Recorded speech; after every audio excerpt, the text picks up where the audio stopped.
एक शिष्य अपने गुरु का बड़ा ही सेवा करता था। आश्रम में साफ सफाई का कार्य करता था, गुरु की सेवा करता था। एक दिन उसने अपने गुरु से विनती की कि हे गुरुजी, मैं बहुत साफ सफाई करता हूँ, आपकी सेवा करता हूँ, सब कुछ करते हुए मुझे फल कुछ प्राप्त नहीं होता है। गुरुजी मुस्कुराते हुए पूछे कि बेटा तुझे क्या चाहिए?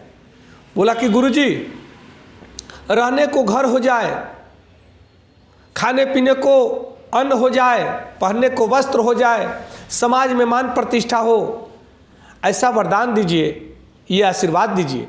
गुरुजी ने कहा कि इससे ज़्यादा तो पाने की इच्छा नहीं है ना? बोला कि नहीं गुरुजी, बस इतना हो जाए बहुत है। फिर गुरुजी की बात सुनकर के शिष्य को संतुष्टि हुई। गुरुजी ने कहा कि जाओ, तुम्हारा कल्याण होगा। और गुरुजी ने उस शिष्य को 4 मोमबत्ती दिया।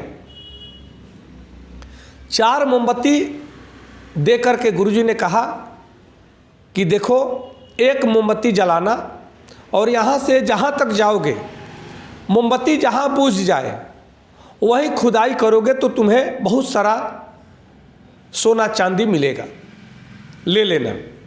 अगर मन में कोई और इच्छा रह जाए तो दूसरी मोमबत्ती जलाना, उससे आगे जाओगे और जहाँ मोमबत्ती बुझ जाए वहीं खुदाई करोगे तो तुम्हें हीरे जवाहरात भी मिलेंगे।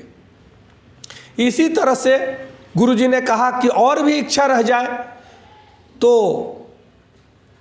तीसरी मोमबत्ती जलाना और उससे आगे जाना, जहाँ मोमबत्ती बुझ जाए वहीं पे खुदाई करोगे तो तुम्हें बहुत कुछ मिलेगा, सब कुछ मिल जाएगा।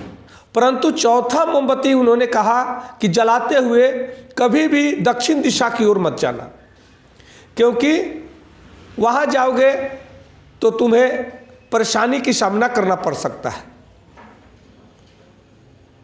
तब शिष्य ने वैसा ही किया, पहला मोमबत्ती जलाया और जहाँ बुझता है वहीं खुदाई किया, सोने चांदी बहुत सारे मिल गए। फिर उसके मन में लालच बढ़ा, वह शिष्य दूसरी मोमबत्ती लेकर के पश्चिम दिशा की ओर जा रहा है, वहाँ भी उसको हीरे जवाहरात मिल गए। तीसरी मोमबत्ती जला करके उत्तर दिशा की ओर जा रहा है, वहाँ भी उसको बहुत सारा धन संपत्ति मिला। और चौथी मोमबत्ती गुरुजी ने मना किया था कि मत जलाना और दक्षिण दिशा की ओर मत जाना, परंतु उसने कहा कि जब इतना कुछ मिला तो कुछ और प्राप्त कर लूँ। गुरुजी ने तो ऐसे ही कहा होगा। वो जला करके फिर जाता है दक्षिण दिशा की ओर, जहाँ मोमबत्ती बुझता है वहीं खुदाई करने लगता है। खुदाई करते करते नीचे जब जाता है तो एक दरवाज़ा मिलता है, दरवाज़ा खोलता है, फिर अंदर जाता है, दूसरा दरवाज़ा खोलता है, दूसरा दरवाज़ा मिलता है, उसको भी खोलता है, उसके अंदर जाता है। उससे भी अंदर जाने के बाद वो देखता है कि एक आदमी चक्की चला रहा है, अकेले चक्की चला रहा है।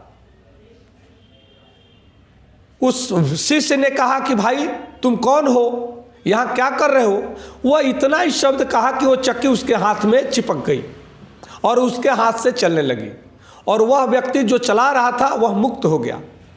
और उसने कहा कि चलो भाई, मेरी तो मुक्ति हुई, क्योंकि गुरुजी ने हमें कहा था कि इधर मत जाना, लेकिन मैं लालच में पड़ करके बहुत कुछ पाना चाहता था और गुरु की आज्ञा नहीं मानी तो यही भुगतान करना पड़ा।